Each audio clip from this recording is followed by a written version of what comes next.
For more on the Constitutional Court judgment on the private use of Dagga, we are joined in studio by reporter Mahlako Komane. Thanks so much for your time, Mahlako. What does this judgment actually mean?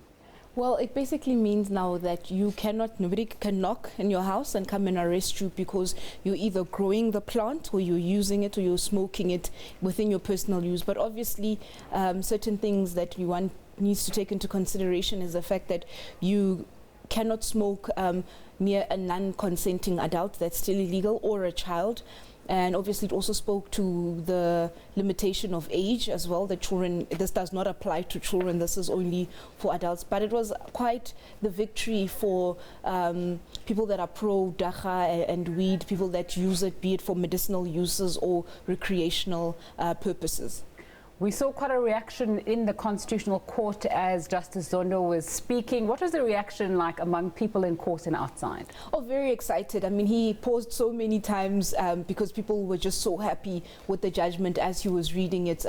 There was a man, Rasta Prince, who was saying that he has been walking this journey for 21 years, arrested in the early 90s for the use of this. This was a right that he felt that he had as a Rastafari, but also he felt that what he does in his, his right to privacy was also needed to be entrenched by the Constitution, also feeling that they needed to be protected as a community. But we also had traditional healers that were also outside there saying that for years they had been scared to administer cannabis as for different various aspects that you find the uses in traditional medicine, traditional African healers, your sangomas and inyanga.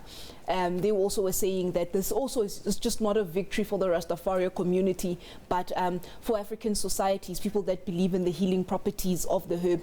We also had people that actually want to go into the hemp industry or in that industry saying that for them as well, this is just but one step of the many of the road that they feel they still need to walk, because this spoke to the personal use. We need to also look at what happens with manufacturing large quantities, because the judge did say that Parliament would now have to go and determine how much you're allowed to have, as you would have with alcohol, that you're allowed to drink X amount. From then on, you are in violation of the law. Okay, so this 24 months, are there any other steps that we need to take in this judgment, or that's pretty much it? We wait for Parliament to come back and tell us how exactly this is going to work? Well, Parliament, according to the judgment, has 24 months to change the Drugs Act and also the Medicine Controls Act to amend it to be constitutional and in line with the judgment that was delivered today. Otherwise, what the Constitutional Court has declared should be changed will be what will be actually become law and entrenched. But obviously, Parliament will have to go and do its job. And various parties said to me when I spoke to them that they also want to be part of that changing of the legislation. As we know, in South Africa, you need to go have your consultation and etc., feeling that they needed to, there were certain aspects that they felt that they needed to be included in however they choose to amend the various legislations. Mahlako Komane, thanks so much for your time joining us there, our reporter telling us about that Constitutional Court ruling earlier on today. It's over to Nompumelelo now.